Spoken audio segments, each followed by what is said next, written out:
At this moment, you allow me to move the microphone around to gather questions, and then we continue. Thank you, Honorable. My name is Diana Olwen from UBC.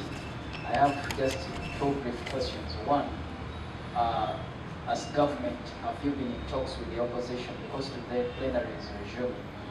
Have you been in talks with the opposition for them to return to Parliament? Because people have been asking, when are they returning to Parliament? And then number two, recently Kenya has been having issues with Uganda when it comes to the importing of fuel. Recently, the government signed a 5-year deal with Vito, a company which will be selling oil to UNOC. There is already talk among some oil investors or oil players in the country that you are monopolizing the selling of fuel to one entity. And there is a fear that this could actually cripple the oil sector when it comes to supply. As government, how far with the issue of oil, now that we are moving away from importing it through Kenya to Tanzania? What are the dynamics of importing fuel to Uganda, and what is it there for Ugandans to expect? Thank you. Okay. Thank you so much. My name is Crispus from UBC TV.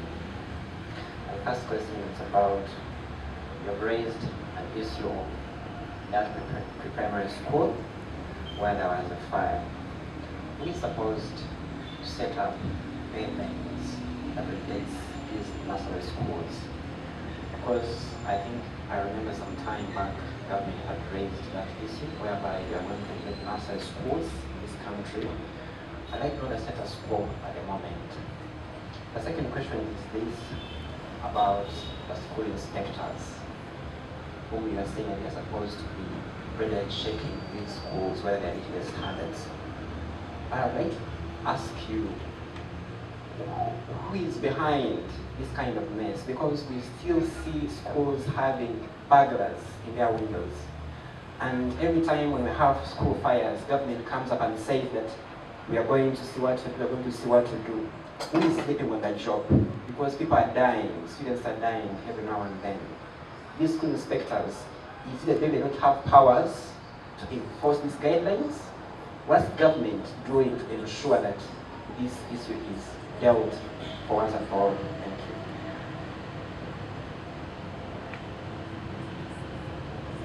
I'm John Gwant from the Patriot magazine. I'll address myself briefly to the issue of Victoria. And as it stands, the government has already signed a 5-year contract with Victoria.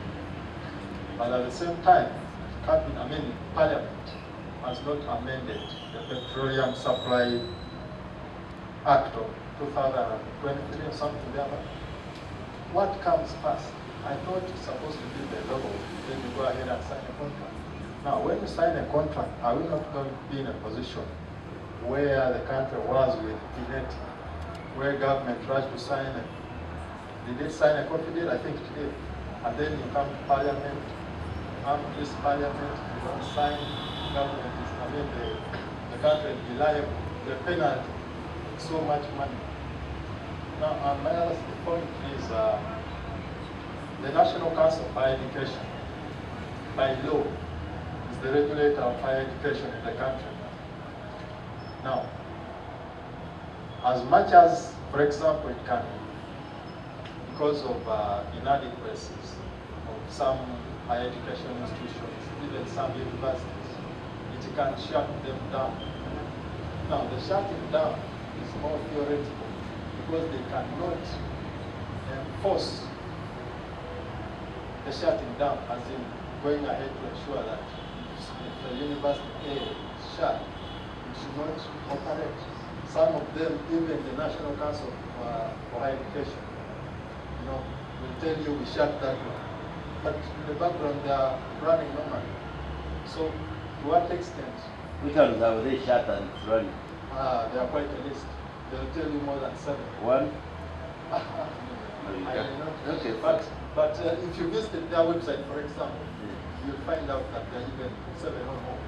So my point is, how far is the government going in ratifying that law to enable it to be a real regulator like you are able to come and shut down some shops because they have the enforcement arm? Thank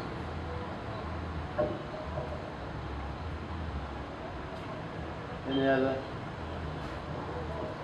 Thank you. My name is Gov't from Mr. Fan Watch. Mr. Minister, sir, my concern is about fires in schools. The past years we have seen fires breaking out in schools, and my question is, why is it that these fires happen in private schools? Over 90% fires have happened at private schools. There is allegations that these fires are started by competitors or business rivals among these school owners. So in the report of the first lady, did she come up with this mention? Did you discuss about this competition among the business owners? Because these fires in government schools, government schools, these fires are not there, or they are minimal. Why? Okay. Thank you, Honorable Minister. I'm Adam Wamanya from NBS.